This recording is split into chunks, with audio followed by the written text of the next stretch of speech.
بادشاہ وقت آیا نذرانہ دینے، وقت کا بادشاہ نذرانہ دینے آیا.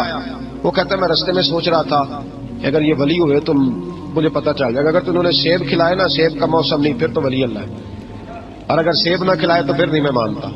ٹھیک ہے نا جی، جس طرح کے آج مرید ہوتے ہیں لوگ، کہتے ہیں سیب کھلائے تو پھر بادشاہ تھا نا. تو کہتے ہیں میں 2 تھیلیاں شرفیوں کی بھی لے گیا کہ پیر صاحب کو پیسے دوں گا تو ذرا نرم بھی ہو جائیں گے میرے آنکھوں، پیر ہو جاتے ہیں نا نرم اللہ ماشاء اللہ. کہتے میں گیا تو میرے دل میں خیال تھا اگر آج بے موسم سیب کھلائیں تو ولی مانوں گا. کہتے غوث اعظم نے یوں ہاتھ اٹھائے، موسم بھی نہیں تھا پر 2 سیب ان کے ہاتھوں میں آ گئے، اور آپ میری طرف سیب بڑھا کے کہنے لگے ولایت کو سیبوں سے نہیں تولنا چاہیے، تو سیبوں سے تولتا پھرتا ہے، یہ تو اللہ کی رضا والا کام ہے. یہاں کو تاجر تھوڑی محنت کرے، کھاد شاد ڈالے تو وہ بھی بے موسم پھل اگا لے گا. تو کس چیز سے میری ولایت چیک کر رہا ہے؟ یہ پکڑ چھری اور یہ پکڑ سیب اور کھا. کہتا میں نے کاٹ کے کھایا تو سیب کڑوا نکلا. غوث اعظم کہنے لگا کیا ہوا، کڑوا ہے؟ حضور ہاں. تو نے اپنے ہاتھ سے کاٹ کے ایک ٹکڑا دیا کہ کھاؤ. کھا کے کہنے لگا حضور آپ کے والا تو میٹھا ہے، تو سیب تو دونوں غیب سے آیا تو میرا کڑوا کیوں ہے؟ آپ کا فرمانے لگے غوث اعظم دونوں میٹھے تھے، ایک کو ظالم کے ہاتھ لگ گیا تو کڑوا ہو گیا ہے، میٹھے دونوں ہی تھے. تو ظالم ہے نا، ظلم کرتا ہے، تو تیرے ہاتھوں کی وجہ سے کڑوا ہو گیا. ایک ہی تھے. اس نے 2 تھیلیاں شرفیوں کی مصلے کے نیچے رکھی، کہنے لگا حضور نذرانہ ہے. فرمانے لگے ضرورت ہی نہیں، لے جا. اللہ کے بندوں کو دنیا داروں کے نذرانوں کی ضرورت ہے. اور ضد کرنے لگا حضور قبول کر لے. آپ فرمانے لگے جا تو جا، نہیں چاہیے. کہا حضور ضرورت نہیں، حضور قبول فرما لے. آپ نے فرمایا جا. کہا حضور لے لیں آپ کی مہربانی. فرمانے لگے اپنے کپڑے دیکھ اور میرے دیکھ، اپنی روٹی دیکھ اور میری دیکھ. میں تجھ سے اچھا کھاتا ہوں، تجھ سے اچھا پہنتا ہوں. میرا اللہ مجھے تجھ سے بہتر دیتا ہے، تو جا تو. اس نے کہا نہیں قبول کر لے. غوث اعظم نے 2 تھیلیاں شرفیوں کی پکڑی اور جب ان کو نچوڑا تو اندر سے خون نکلنے لگا. غوث اعظم فرمانے لگے غریبوں کا خون نچوڑ کے مجھے نذرانہ دینے آ گیا ہے. غریبوں کا خون نچوڑ کے پیر صاحب نے کبھی پوچھا نہیں فیکٹری والے سے کہ تم مزدوروں کے ساتھ کیا علاج کرتا ہے.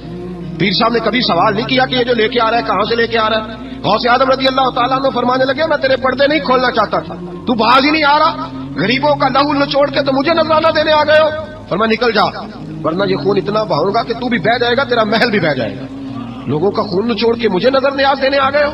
حضور غوث اعظم جواں فکر، جواں سوچ، انقلاب مزاج صوفی تھے. جمعے کا خطبہ دینے آئے تو ایک شخص نے کہا حضور ایک ظالم آدمی کو گورنر بنا دیا ہے بادشاہ نے بغداد کا. کہنا چاہیے تھا نا میری مسجد میں بڑا رش ہے، مجھے کیا لگے، میرے مدرسے میں طالب علم ٹھیک ہے، لنگر صحیح پک رہا ہے، ٹھیک ہے بناتا تو بناتا، پھر لوگوں پہ ظلم ہوگا نا. لیکن یہ طریقہ دین کا طریقہ نہیں. لوگ ظلم کا شکار ہوتے رہے، حکومتیں مرضی کرتے رہے، صوفی کہے میرا نہ کوئی مخالف ہو جائے. آج ہمارے زمانے میں شوق ہے کہ مجھے کوئی برا نہ کہے. وہ بھائی کہہ لے جس نے برا کہنا ہے کہے، یہ کوئی بری بات ہے. قرآن کہتا ہے اللہ کے بندوں کی علامت یہ ہے یجاہدون فی سبیل اللہ، وہ اللہ کے راستے میں جہاد کرتے ہیں. ولا یخافون لومۃ لائم، اور کوئی انہیں برا کہے تو وہ اس کی پرواہ نہیں کرتے، وہ جہاد میں لگے رہتے. کہے جس نے کہنا ہے سانو تخت ادارے دی لوڑ کی ہے، نالے کی لگے شہر ببول دے نال، اسی اپنی بال کے سیکنے ہیں، سانو کی لگے کسی اور دے نال. کہے جس نے کہنا ہے کوئی پرواہ نہیں، بات کھری اور سچی ہونی چاہیے. موت کرے جس کا جو دل کرتا ہے، جس کا جو دل کرتا ہے. میں ایک جگہ میں نے بڑی تگڑی تقریر کی، یہ سیالکوٹ کے قریب، بڑی سخت 2 4 5 نعت خان تھے، وہ بھی عشق کی ڈگریاں بانٹ رہے تھے اور بڑے انہوں نے نوٹ کٹھے کیے تھے. اوپر سے میرا نمبر لگ گیا تو میں نے انہیں کہا، وہ ایک بڑا شور کر رہا تھا یوں کر دیں گے ختم نبوت کے لیے، یوں کر دیں گے. تو داڑھی بالکل تازی صفائی کرا کے آیا، امام سے سیدھا محفل پہ آ گیا تھا. میں کہ بیلیا تیرے کو داڑھی دا پار تے چکیا نہیں جاتا تے سارے دین دا کیویں چکے گا، وہ تے چک لے، وہ تیرے کو تھوڑا جہا بھی نہیں چایا جا رہا. تو ایک اور تھا اس میں، مجھے کہنے لگا میں تمہیں نویں نعت سنانی. میں کہ تیری مہربانی، مینوں کو پرانی سنائی، نویں کلام میرے کو نہیں ہضم ہوندے جڑے تسی شروع کیتے نے ڈم ڈم.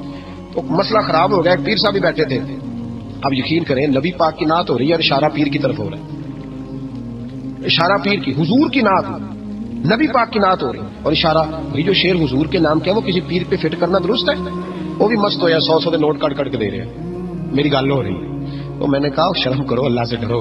اور باہر نکلے گا تو ٹائر پنکچر تھا گاڑی کا، گاڑی کا ٹائر پنکچر تھا. تو میں ایک بندے کو کیا بھی انہیں پہنچنا ہے، اس دن مجھے واپس وزیر آباد بھی آنا تھا، ٹائر پنکچر ہو گیا. تو مینوں کہنے لگا کسی نعت خانے کے علم آ رہا تھوڑی گڈی تسی چھڑ دے نہیں نا کسی کی گل. تے انہیں دوجا بھی کر چھڑنا سی، وہ مہربانی سمجھو نے ایک کیتا. یہ حال ہو گیا ہمارا کہ لوگ اپوزیشن اس طرح کی کسی کو سمجھائے وہ مخالفت کرتا ہے. انہوں نے بعد میں میٹنگ کی، انہوں کہنے لگے تو کتوں مولوی بلا لیا، اگوں نے انجدہ بلائی. کہ کس طرح کا آدمی تھا، سب کو اس طرح، اور بڑی بڑی عجیب حرکتیں. میں یہ لودرا ملتان سائڈ پہ 2-3 دن کے لیے تو نقیب محفل وہ بےزتی کری جائے مجمے دی. تسی بولدے نہیں، تسی سبحان اللہ ہی نہیں آندے، ایڈا رکھا مجمع کدے نہیں ویکھیا. کہیں دے تسی بندے ہو، من تسی یاد رہو گے. بوڑھے بوڑھے لوگ بیٹھے ہیں، ٹھنڈ کا موسم ہے، کری جا رہے ہیں. وہ میرے سے نہ برداشت ہوا. کبھی کبھی وہ رگ بڑی تنگ کرتی ہے. کچھ دیر تو میں نے برداشت کیا، تو بعد میں بول ہی پڑا. میں کہ بھائی بہ جا، تیری مہربانی، تو پیسے لے کے آئے، مفت آئے نہیں سارے. یہ چنگے نہیں تیرے نالوں، یہ فری بیٹھے، مفت بیٹھے. تو پیسے لے گئے. مجھے انہوں نے بتایا کہ 15,000 تو نے پہلے لیے. کس بات کا لیے؟ تو یہ کوئی مذہب کا کام ہے؟ کیا چکر چلایا ہوا ہے؟ کوئی طریقہ ہے؟ یہ اس طرح دین پھیلتا ہے؟ غوث اعظم جیلانی، حضور شیخ عبد القادر جیلانی، یہ لوگ اگر بادشاہ کی ٹی کرتے تو انقلاب نہ برپا ہوتا. حضور غوث اعظم رضی اللہ. اور جو آ رہا ہے چودھری صاحب آج کے رسول ہے، اس لیے کہ 50,000 دیا محفل میں، تو بس 50,000 کا عشق مل جاتا ہے. کیا تماشا لگ گیا؟ غریب آدمی میلاد کی محفل میں بھی ویڈیو کے پیچھے بیٹھتا ہے، نہ سڑ کو دتھی ہے نہ آگے انہیں ہے. اس چکر سے باہر آئے. غوث اعظم رضی اللہ تعالیٰ عنہ اس لیے لتاڑ لیتے تھے، یہ لوگ ان کے اندر لالچ نہیں تھا، کسی شخص کے ساتھ کوئی ذاتی مسئلہ نہیں تھا. بڑی مخالفت کی لوگوں نے ان کے زمانے میں بھی ان کی. جمعہ پڑھانے آئے، ایک شخص نے کہا حضور ظالم آدمی گورنر بنا دیا بادشاہ نے. غوث اعظم نے ممبر پہ چڑھ کے فرمایا میں جمعہ پڑھانے لگا ہوں، میرا جمعہ ختم ہونے سے پہلے پہلے میرا حکم ہے کہ بادشاہ گورنر بدل دے. یہ نہیں کہا میرا بیٹا بنا دے، میرا مرید بنا دے، وہ میرا رشتہ دار لگا دے. فرمایا حکم دیتا ہوں کہ جمعہ ختم ہونے سے پہلے گورنر بدل دو، ورنہ میرا نام عبد القادر جیلانی ہے، جمعے کے بعد میں خود بدل دوں گا. میں بدل دوں گا جمعے کے بعد. ہر مشکل دی کنجی یارو آ کے مردہ دے آئی، میں بدل دوں گا جمعے کے بعد، اور تم دیکھو گے بدلا جائے گا. لوگ کہتے ہیں جمعے کی نماز پڑھ کے نکلے تو بادشاہ دروازے پہ کھڑا تھا، کہنے لگا حضور مہربانی کرے، ناراض نہ ہونا، بدل دیا ہے گورنر. ہم نے گورنر ہے. یہ شان تھی غوث اعظم کی کہ غوث اعظم جو کہہ دیں رب ویسا کر دے. لیکن عاجزی کیا تھی؟ شیخ سعدی فرماتے ایک بوڑھے کو کسی شخص نے بیت اللہ کے ساتھ پتھر پہ سر رکھ کے روتے دیکھا، اور وہ بزرگ بوڑھے کہہ رہے ہیں یا اللہ قیامت کے دن مجھے اندھا کر کے اٹھانا، اندھا کر کے، کہیں ایسا نہ ہو تیرے نیک بندوں کے سامنے میں شرمندہ ہو جاؤں، اور مولا مجھ سے درگزر والا معاملہ کرنا، مجھ سے سوال نہ کرنا، میں کمزور ہوں. رو رہے ہیں. کہتے میں قریب گیا تو میں نے جا کے دیکھا کہ پتہ تو کروں کون گناہگار ہے، میں بھی اس کے لیے دعا کرتا ہوں. وہ بزرگ کہتے ہیں جب ان بزرگوں نے چہرہ اٹھایا تو میری چیخ ہی نکل گئی، یہ تو غوث اعظم جیلانی ہے. ایک طرف حالاتی ساری کر کر زاری نیند اکھاں تی توندے، فجر اوہی گناہگار کا آون سب تو نیوے ہوندے. جن نے سینکڑوں سال ہو گئے جن کو گئے، اور آج بھی ان کی جلائی ہوئی شمع روشن ہے.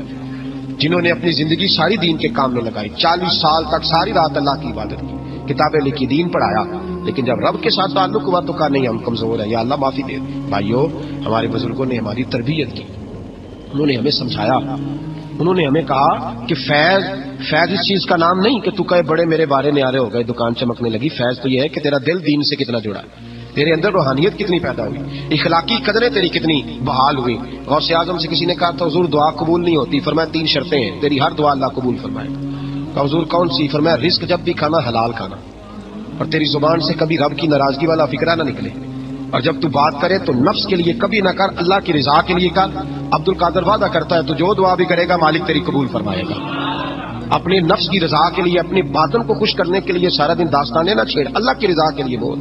ہم کتنا بولتے ہیں لیکن نفسانی باتیں، نفسانی خواہشیں، یہ کہنے کے لیے کہ لوگ نیچا دیکھ لیں گے کیا ہو جائے گا. خدا را اللہ کی رضا کے لیے جب بولیں گے تو اللہ راضی ہوگا. انشاءاللہ آئندہ جمعہ تو مبارک ہو.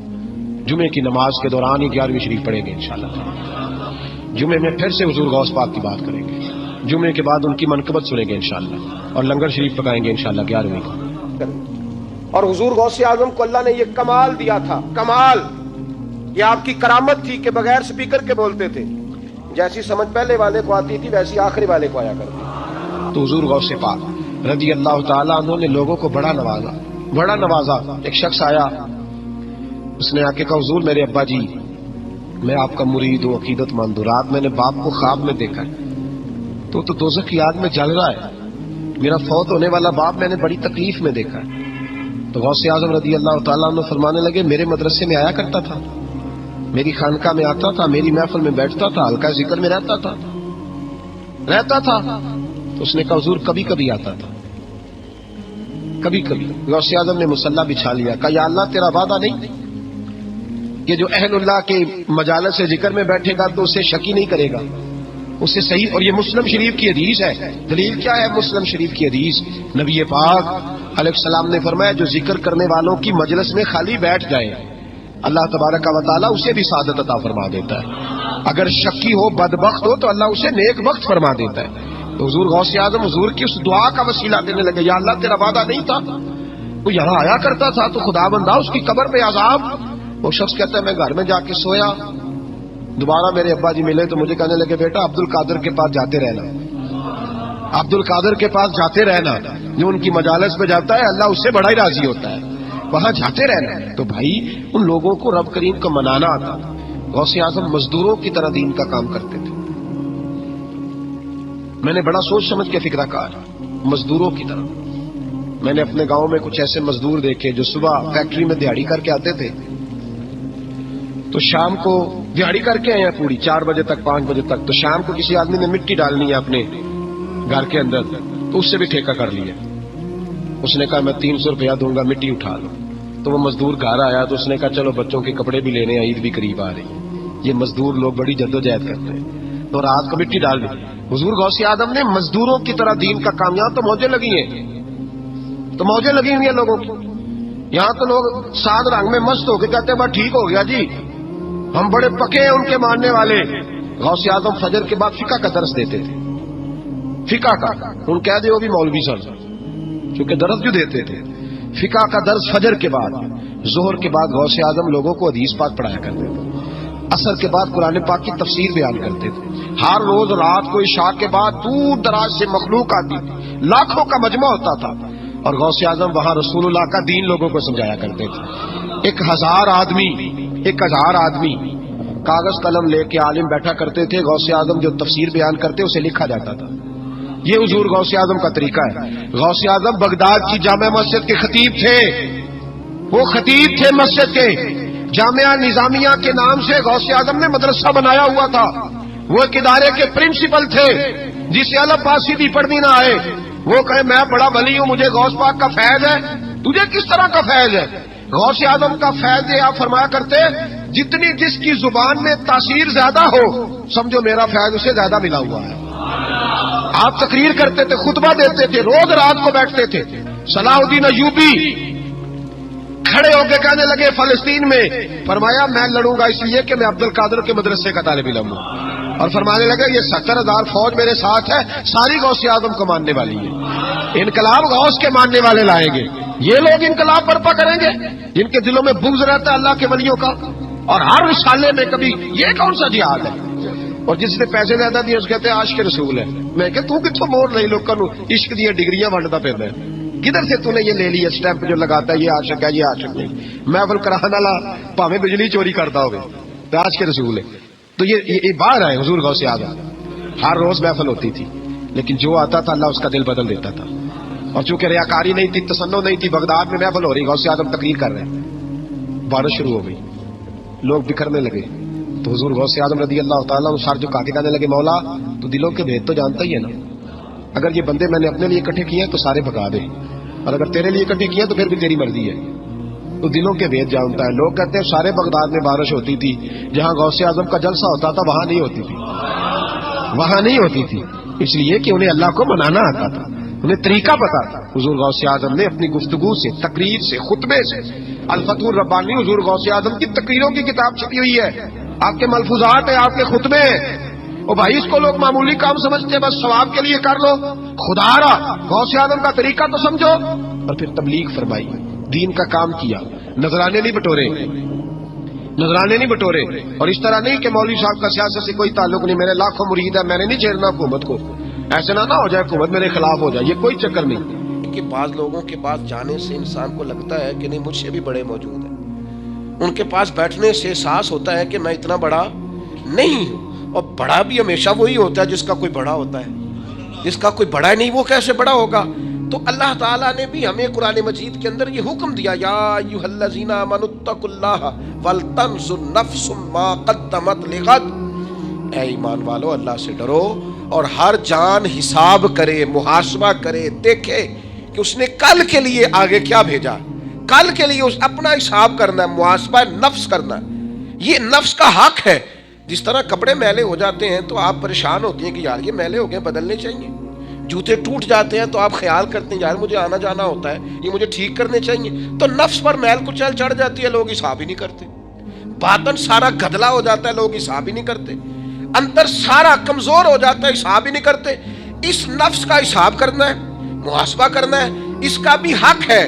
جس طرح آپ کے جسم کا حق ہے کہ لباس ٹھیک ہو, جوتے ٹھیک ہوں, آپ نے غسل کیا ہوا ہو, اس طرح آپ کے نفس کا بھی حق ہے. اس کا حق کیا ہے کہ اسے اتنا ٹھیک کر دے, اتنا محاسبہ کریں, اتنی اس کی عادات بہتر کریں کہ وہ رب کی رضا کے مطابق ڈھل جائے, اللہ رسول کی رضا کے مطابق دھل جائے, نکھر جائے, صاف ہو جائے. اس طرح کا ہو جائے کہ جب دنیا سے جانے لگے تو آواز آئے یا ایتھا النفس المطمئنہ, اے نفس مطمئنہ, ارجعی الی ربک راضیۃ مرضیہ, لوٹ اپنے رب کی طرف, تو اپنے رب سے راضی ہے اور تیرا رب تجھ سے راضی ہے. اس نفس کو اللہ کی رضا کے مطابق ڈھال دیں. حضرت ابراہیم ابن ادم رحمۃ اللہ علیہ ایک دن مریدوں کے بیچ بیٹھے ہوئے تھے, فرمانے لگے دنیا میں جو کچھ ہوتا ہے میری مرضی سے ہوتا ہے.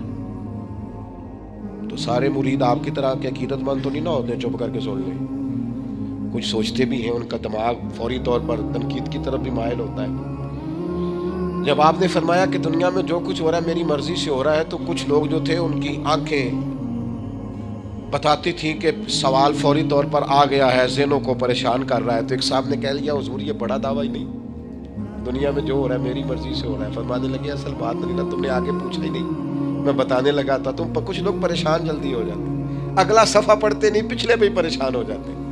کہا دنیا میں جو کچھ ہو رہا ہے میری مرضی سے ہو رہا ہے, اور میری مرضی وہی ہے جو میرے رب کریم کی مرضی ہے.